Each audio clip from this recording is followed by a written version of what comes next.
बेटा अब हम करेंगे number of particles present in per unit cell. Number of particles present in per unit cell is represent by capital Z।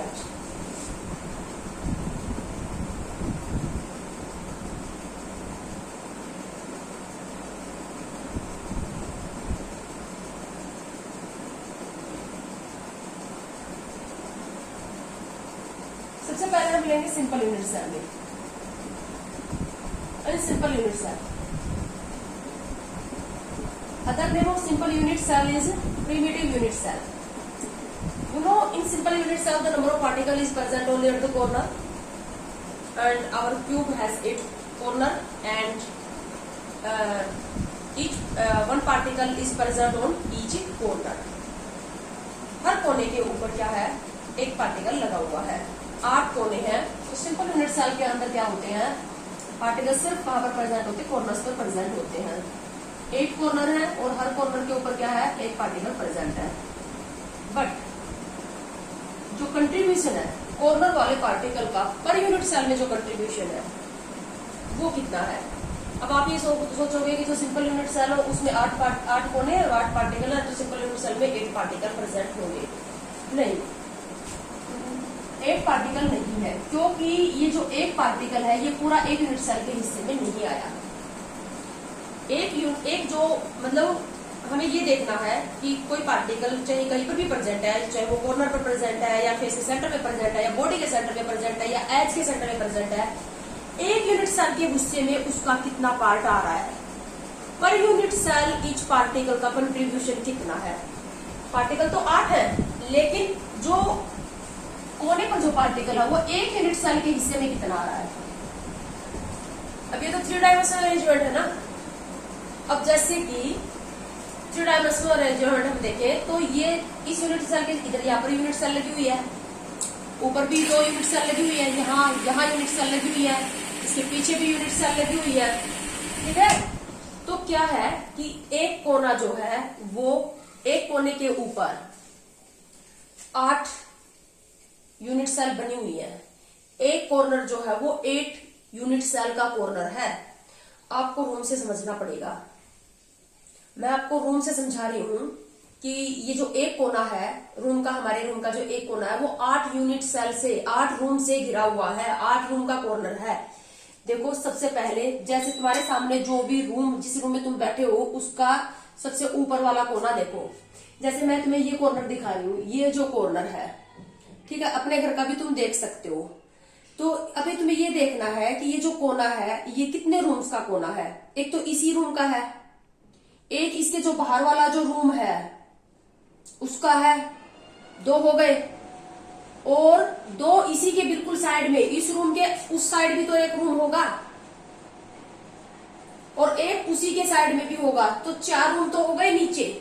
एक कोने के ऊपर 1 2 3 4 रूम बन गए, और 4 ही ऊपर, इसके जस्ट ऊपर अगर हम देखें, इसके ऊपर तो एक कॉर्नर के ऊपर, एक कॉर्नर जो है उसके ऊपर क्या है, वो 8 रूम्स का कॉर्नर है, 8 रूम से कंट्रीब्यूटेड है।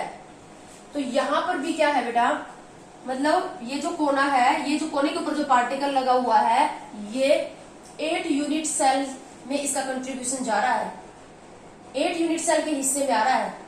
तो एक यूनिट सेल के हिस्से में कितना आएगा, हमें तो ये देखना है ना। है तो ये कॉर्नर 8 और हर कॉर्नर के ऊपर एक पार्टिकल है, लेकिन कॉर्नर वाला जो पार्टिकल है उसका एक यूनिट सेल के अंदर कितना कंट्रीब्यूशन है।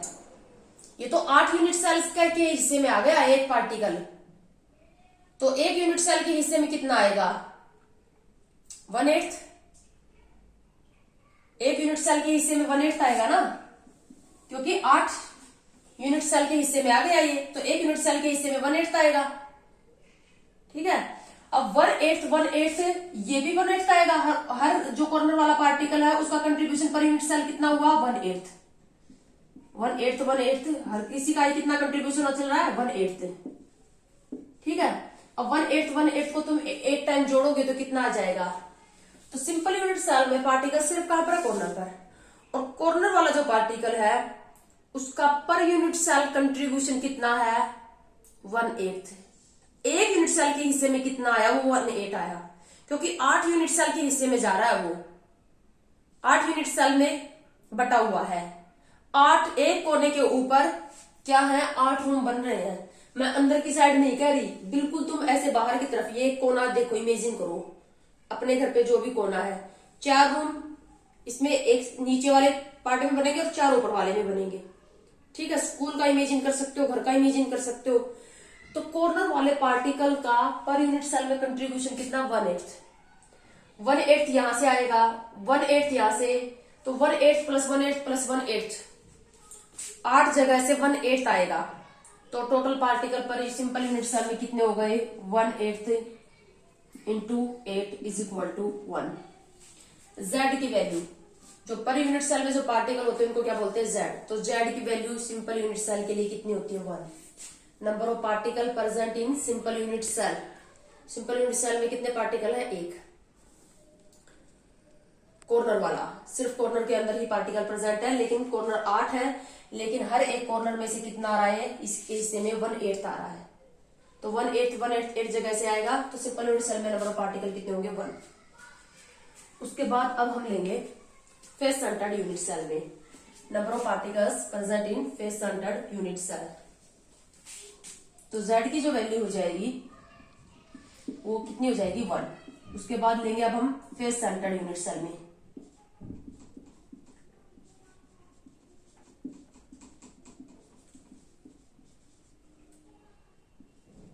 फेस सेंटर्ड यूनिट सेल में अब आपको पता है कि फेस सेंटर्ड यूनिट सेल में पार्टिकल कहां कहां पर प्रेजेंट होते हैं, एक तो कॉर्नर पर ही होते हैं और एक हर फेस के सेंटर में भी होता है। तो 8 पार्टिकल तो कॉर्नर पे होंगे। अब कंट्रीब्यूशन देखना हमें, अब कॉर्नर वाले पार्टिकल का कंट्रीब्यूशन मतलब ये 1/8 आया ना, कॉर्नर पर जो पार्टिकल वो 1 यूनिट सेल के हिस्से में 1/8 आ रहा है, 1/8 8 जगह से आ रहा है। तो कॉर्नर पर से तो आगे कितने,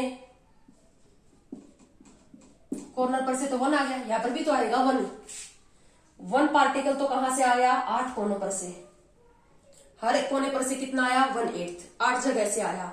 तो कॉर्नर पर से number of particle face centred unit cell के हिस्से में कितना आ गया, 1। अब हर फेस के सेंटर में भी है एक पार्टिकल, फेस है 6 और हर फेस के सेंटर में भी है एक पार्टिकल। अब तुम्हें ये देखना है कि फेस के सेंटर में जो पार्टिकल है वो कितने यूनिट सेल के हिस्से में आता है और एक यूनिट सेल के हिस्से में कितना आएगा। फेस के सेंटर में जो पार्टिकल है उसको देखने के लिए देखो, मेरे सामने ये दीवार है, तुम इमेजिन करो कि ये इस रूम का ये फेस है, मैं ये फेस कंसीडर कर रही हूँ। इस दीवार के बीचों बीच एक बड़ा पार्टिकल लगा दे, इस साइड नहीं, बीचों बीच, इसकी चिनाई करते दौरान बीचों बीच इसके ऊपर कोई पार्टिकल लगा दे हम, ठीक है, तो वो फेस के सेंटर में हो गया ना। अब अगर इस दीवार के बीचों बीच अगर हम कोई पार्टिकल लगा दें, बड़ा कोई बॉल रख दें, तो वो बॉल यानी कि फेस के सेंटर वाला जो पार्टिकल है वो आधा तो इस यूनिट सेल के हिस्से में आएगा और आधा इसे अपोजिट साइड में जो दूसरा रूम है उसके हिस्से में भी आएगा ना, ठीक है। या ऊपर छत पे देख लो तुम, अगर जो छत है हमारी उस छत के ऊपर हम कोई पार्टिकल लगा दें चिनाई करते दौरान, जो रूफ है वहां पर एक पार्टिकल लगा दें, तो आधा तो वो इसके हिस्से में आएगा और आधा इसके ऊपर जो रूम बना होगा उसके हिस्से में, ठीक है। फेस के सेंटर में जो पार्टिकल है वो कितने यूनिट सेल से गिरा होगा, 2 से। फेस के सेंटर में जो पार्टिकल है वो 2 यूनिट सेल के हिस्से में आएगा, तो 1 यूनिट सेल के हिस्से में कितना आएगा, हाफ आएगा, ठीक है। जैसे कोई जंगला लगा हुआ है हमारे घर में, यहाँ पर जंगला लगा हुआ है, विंडो लगी हुई है, तो उस वो विंडो जो होगी वो उसके दूसरी साइड भी रूम बना हो तो उस दूसरे रूम का भी तो कहलाएगा ना। तो फेस के सेंटर में जो पार्टिकल होगा वो 2 यूनिट सेल से सराउंडेड होगा, तो 1 यूनिट सेल में उसका हिस्सा कितना आ जाएगा, हाफ। तो हाफ कितनी जगह से आएगा, 6 जगह से हाफ आएगा। इसका कंट्रीब्यूशन पर यूनिट सेल कितना है, हाफ, और इसका कंट्रीब्यूशन कितना है, 1/8। कंट्रीब्यूशन का मतलब पर यूनिट सेल के हिस्से में कितना आ रहा है, ये हाफ आ रहा है और ये कितना आ रहा है, 1/8 आ रहा है, ठीक है। अब हाफ जो है वो 6 जगह से आएगा, तो फेस के सेंटर में से कितना आ गया, फेस सेंटर हाफ कितनी जगह से आएगा, 6 फेसिस है तो 6 टाइप, तो यहाँ कितना हो जाएगा, 3। तो टोटल पार्टिकल एक तो कॉर्नर पर से आ गया और टोटल एक 3 कहां से आ गए, फेस के सेंटर में से। तो फेस सेंटर्ड यूनिट सेल के लिए जो z की वैल्यू होगी वो क्या होगी, 4। Number of particle in face centred unit cell is 4। 4 कहां से आए, एक तो कॉर्नर पर से और 3 कहां से आए, हर फेस के सेंटर में से। फेस कितने, 6, हर फेस में से कितना आ रहा है, यूनिट सेल के हिस्से में half.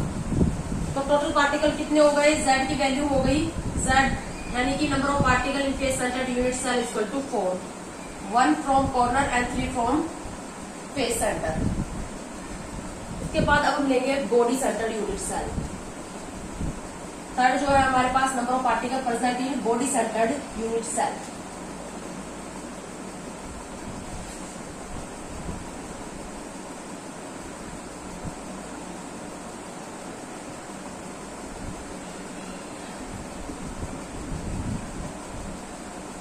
Body centred unit cell है, आपको पता है कि कहाँ कहाँ पर होते हैं particle body centred unit cell में। बॉडी सेंटर्ड यूनिट सेल में पार्टिकल कॉर्नर पर तो हर किसी में होंगे, कॉर्नर पर से होंगे तो एक तो कॉर्नर पर से आएगा, हर किसी में आएगा कॉर्नर पर से एक तो, और एक बिल्कुल बॉडी के सेंटर में होगा एक पार्टिकल, बॉडी के सेंटर में। जैसे इस रूम के बिल्कुल बीच में एक बड़ी सारी बोर्ड लगा दी, ठीक है। तो अब कॉर्नर पर से कितना आ जाएगा, एक, कॉर्नर पर से आ जाएगा 1, ठीक है। अब बॉडी सेंटर, जो बॉडी सेंटर में जो पार्टिकल प्रेजेंट है, बॉडी के सेंटर में, इस रूम के बिल्कुल सेंटर में हमें बड़ी सारी बॉल लगा दे, तो वो जो बीच वाली जो बॉडी के सेंटर में होगी, यूनिट सेल के जो सेंटर में जो बॉल होगी या जो पार्टिकल होगा, वो तो सिर्फ इसी से कंट्रीब्यूटेड होगा ना, उसका तो किसी दूसरे यूनिट सेल के अंदर तो उसकी शेयरिंग नहीं जाएगी। तो वो तो पूरा का पूरा पार्टिकल जो बॉडी के सेंटर में रखा, यूनिट सेल के सेंटर में रखा, वो तो सिर्फ इसी यूनिट सेल के हिस्से में आएगा, किसी दूसरे यूनिट सेल में तो नहीं जाएगा उसका कंट्रीब्यूशन, उसका हिस्सा। तो एक कहां से आएगा, बॉडी सेंटर से, एक पार्टिकल बॉडी के सेंटर से आएगा और एक पार्टिकल कहां से आएगा, एक कोने से 1/8, 8 कोने हैं, हर जगह से 1/8 1/8 1/8, यानी कि कोने पर से कितना आएगा 1, और बॉडी के सेंटर में से भी कितना आएगा 1। तो बॉडी सेंटर्ड यूनिट सेल के लिए z की जो वैल्यू होगी वो होगी 2। z की value body centred unit cell के लिए कितनी हो जाएगी, number of particle in body centred unit cell 2, simple 1 and face centred 4, ठीक है। बहुत इंपॉर्टेंट काम है ये।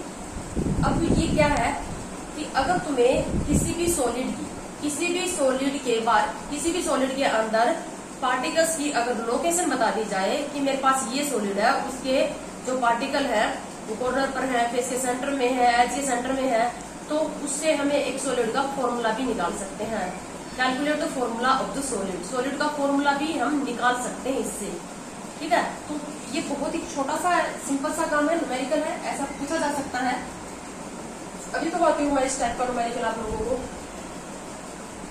देखो बेटा, इस टाइप के क्वेश्चन, अगर आपको किसी भी क्यूब के बारे में उसके पार्टिकल्स की लोकेशन बता दी जाए कि ए बी टाइप के पार्टिकल से मिलकर बना है, एक्स वाई टाइप के पार्टिकल से मिलकर बना है, और ये एक्स आइटम यहाँ पर प्रेजेंट है, वाई के आइटम यहाँ पर प्रेजेंट है, तो उस सॉलिड का फॉर्मूला निकालो। इस टाइप के क्वेश्चन आपको करने हैं।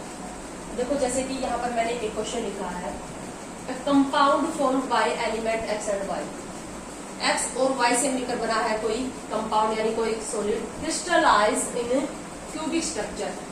क्यूबिक स्ट्रक्चर है उसका, उसके क्रिस्टल का जो स्ट्रक्चर है वो क्यूबिक स्ट्रक्चर है, क्यूब टाइप का है।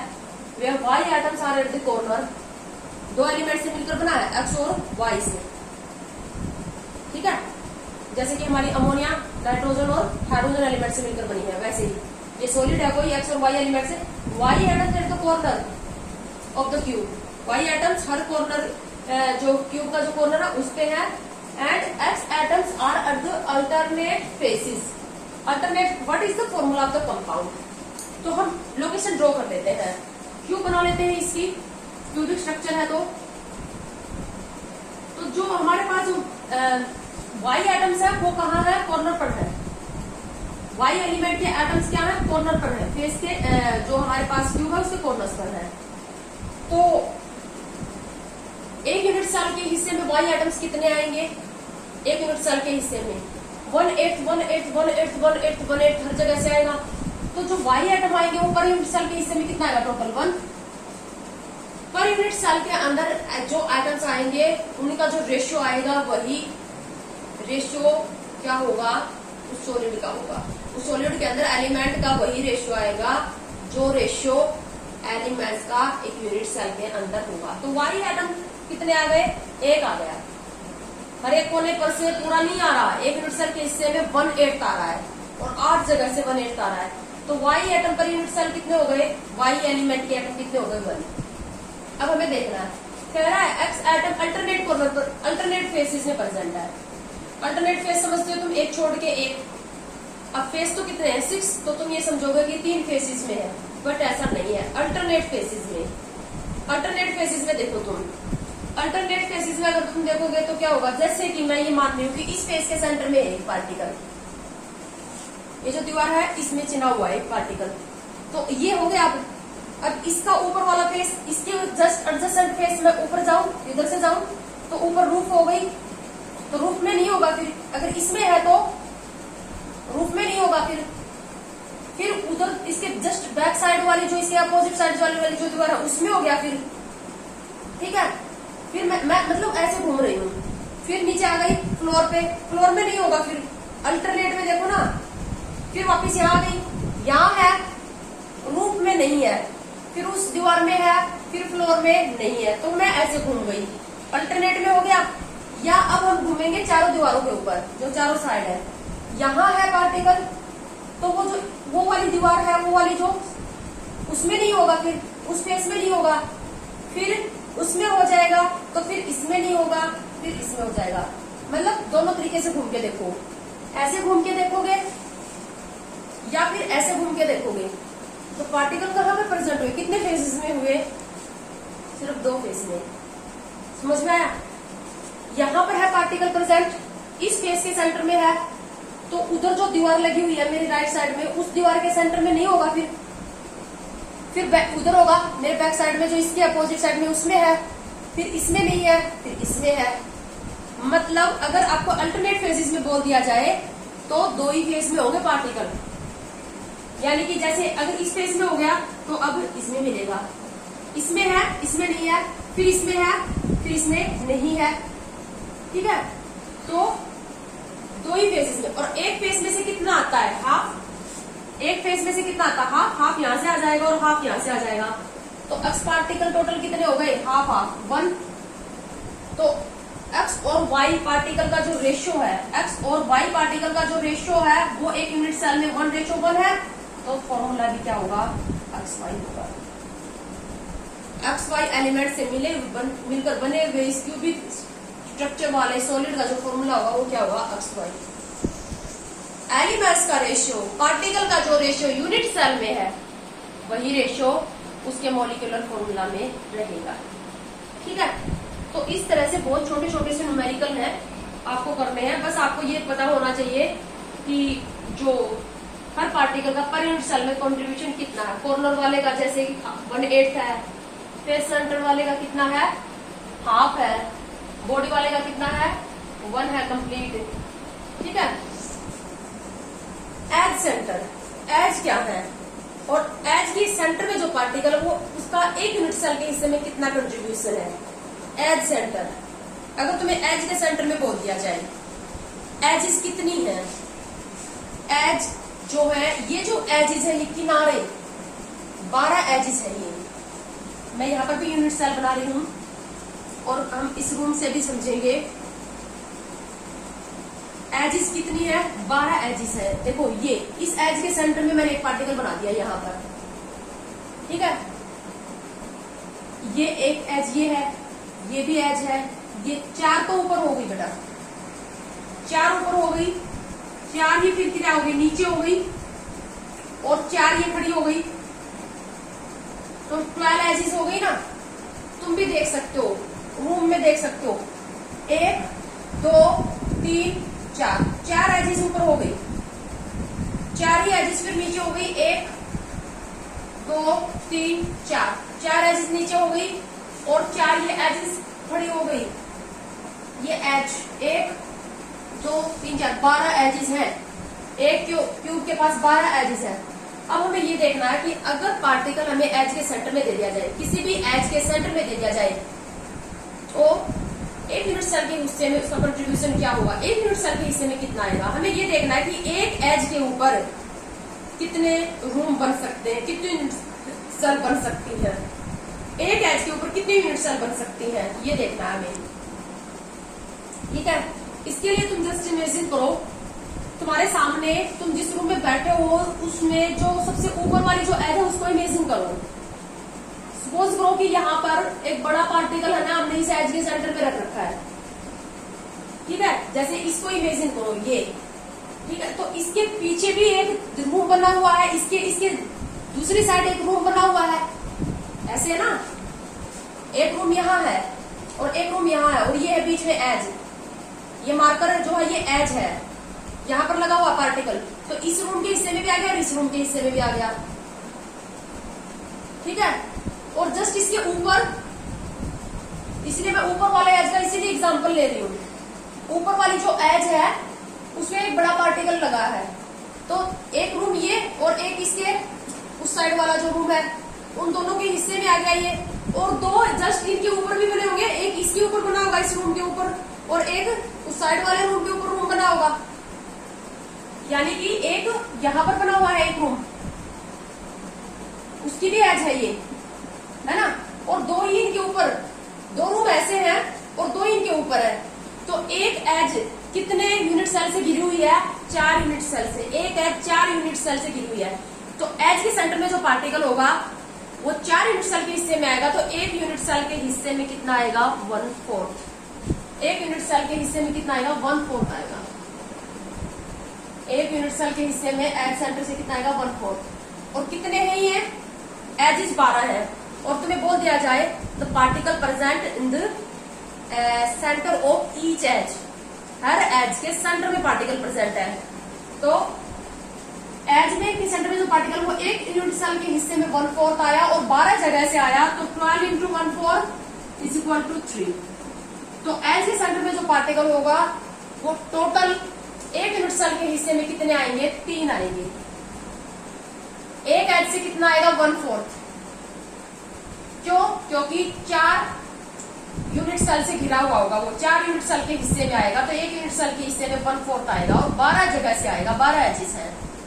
तो जो एज सेंटर का जो पार्टिकल है वो पर यूनिट सेल में कितने आएंगे, एज के सेंटर से कितने आ जाएंगे, 3 आ जाएंगे। ठीक है, इस तरह से मतलब ये हमें समझना है।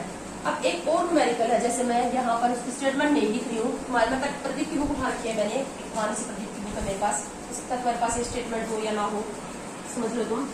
Calculate the number of atoms in a cubic based unit cell having 1 atom on each corner and 2 atoms on each body diagonal। ये क्या कह रहा है, calculate the number of atoms in a cubic based unit cell. एक cubic unit cell है, उसके अंदर number of atoms calculate करने हैं। कह रहा है having 1 atom on each corner, एक एक एटम हर कॉर्नर पर रखा हुआ है, and 2 atoms on each body diagonal, हर एक बॉडी डायगोनल के ऊपर 2 एटम रखे हुए हैं। अब ये बॉडी डायगोनल क्या चीज है, एक यूनिट सेल है, एक क्यूबिक यूनिट सेल है, उसमें एक तो पार्टिकल्स हर कॉर्नर पर लगे हुए हैं और हर बॉडी डायगोनल पे 2 पार्टिकल लगे हुए हैं, तो एक यूनिट सेल में total number of particle calculate करने हैं। पार्टिकल कहाँ पर है, कॉर्नर के सेंटर में, हर कॉर्नर पर लगा हुआ है एक पार्टिकल, और बॉडी डायगोनल, एक बॉडी डायगोनल पर 2। अब ये बॉडी डायगोनल क्या है, बॉडी डायगोनल यूनिट सेल की बीचों बीच जाने वाली लाइन, अपोजिट कॉर्नर्स। देखो बॉडी डायगोनल समझा रही हूं मैं तुम्हें, समझो कितनी बॉडी डायगोनल होती है यूनिट सेल के बीच। ये वाला कॉर्नर, यहां से लेकर यहां से एक लाइन खींचोगे और उधर पीछे अपोजिट नीचे वाले कॉर्नर पर चले जाओ, ऊपर से उठा के नीचे बीचों बीच जा रही है, यूनिट सेल के बीचों बीच जा रही है ये लाइन, 2 कॉर्नर को मिला रही है, एक ऊपर वाला कॉर्नर और एक इसके अपोजिट में नीचे वाला कॉर्नर। ये एक बॉडी डायगोनल बनती है। एक फेस डायगोनल भी होती है। बॉडी डायगोनल देखो मैं यहाँ पर ड्रॉ कर रही हूँ, एक बॉडी डायगोनल यहां से शुरू होके यहां तक आ गई, ये है बॉडी डायगोनल, इसका ऊपर वाला और इसका नीचे वाला अपोजिट वाला कॉर्नर बिल्कुल इस यूनिट सेल के बीचों बीच जा रही है ये लाइन, ये बॉडी डायगोनल कहलाती है। ठीक है, तो क्या है, ऊपर और नीचे वाले अपोजिट कॉर्नर को, ऊपर और नीचे वाले अपोजिट कॉर्नर को मिलाने वाली जो लाइन होगी वो क्या होगी, बॉडी डायगोनल। कितनी बॉडी डायगोनल बनेगी एक यूनिट सेल में, कितनी बॉडी डायगोनल बनेगी, अब हमें ये भी देखना है। एक बॉडी डायगोनल पे दो पार्टिकल बता रहा है ये, इस बॉडी डायगोनल पे दो पार्टिकल, कितनी बॉडी डायगोनल बनेगी, चार बॉडी डायगोनल बनेगी। इस कोने से नीचे वाले कोने पे एक बॉडी डायगोनल तो ये हो गई, एक जस्ट उस साइड का ऊपर वाला और इसका नीचे वाला, उसका ऊपर वाला और इसका नीचे वाला एक बॉडी डायगोनल ये हो गई दो। इसी तरह से वहां से नीचे आ जाओ और उसके ऊपर से नीचे कितनी बॉडी डायगोनल बन रही है, चार बॉडी डायगोनल बनती है। एक यूनिट सेल के पास बॉडी डायगोनल होती है, बॉडी डायगोनल होती है चार बॉडी डायगोनल बनेगी और एक बॉडी डायगोनल के ऊपर पार्टिकल कितने हैं, दो। अगर इस बॉडी डायगोनल के ऊपर जो पार्टिकल होगा वो तो इसी यूनिट सेल के हिस्से में रहेगी ना, ये बॉडी डायगोनल जो है वो तो इसी यूनिट सेल के हिस्से में रहेंगे ना दोनों पार्टिकल। जैसे ये बॉडी डायगोनल है तो यहाँ पर दो पार्टिकल, एक यहाँ लगा हुआ है एक यहाँ लगा हुआ है, तो हर बॉडी डायगोनल के ऊपर क्या बता रहा है, दो पार्टिकल बता रहा है। बॉडी डायगोनल है 4, तो 4 into 2, 8 पार्टिकल तो बॉडी डायगोनल से आ गए, 8 पार्टिकल हो गए बॉडी डायगोनल से, और एक कहां से आ गया, एक आ गया कॉर्नर पर से। तो टोटल पार्टिकल कितने हो गए, 1 + 8 = 9। क्या कह रहा है, एक सॉलिड है, क्यूबिक स्ट्रक्चर है, क्यूबिक यूनिट सेल है, उसमें total number of particle calculate करने पर यूनिट सेल। तो कह रहा है कि पार्टिकल कॉर्नर पर प्रेजेंट है और हर बॉडी डायगोनल के अंदर दो पार्टिकल है। बॉडी डायगोनल है बेटा 4। बॉडी डायगोनल कौन सी होती है, बॉडी यानी यूनिट सेल के बीचों बीच जाएगी लाइन, एक ऊपर वाला कॉर्नर और उसके अपोजिट में नीचे वाले कॉर्नर को मिलाने वाली लाइन बॉडी डायगोनल होगी। Body diagonal 4। बॉडी डायगोनल पे जो पार्टिकल होंगे वो एक यूनिट सेल के हिस्से में आएंगे, 100% उसका कंट्रीब्यूशन रहेगा। तो इस टाइप के क्वेश्चन जो है वो मतलब क्या हो रहा है, नंबर ऑफ पार्टिकल कैलकुलेट करने हैं या सॉलिड का स्ट्रक्चर बताना है पार्टिकल की लोकेशन से। बहुत ही इंटरेस्टिंग से क्वेश्चन है। तो इस यूनिट इसमें तो हम इतना ही करेंगे। उसके बाद नेक्स्ट वीडियो में हम करेंगे रिलेशनशिप। कुछ रिलेशनशिप करनी है हमें, क्या किस किस के बीच में रिलेशनशिप करनी है, नेक्स्ट वीडियो में करेंगे हम।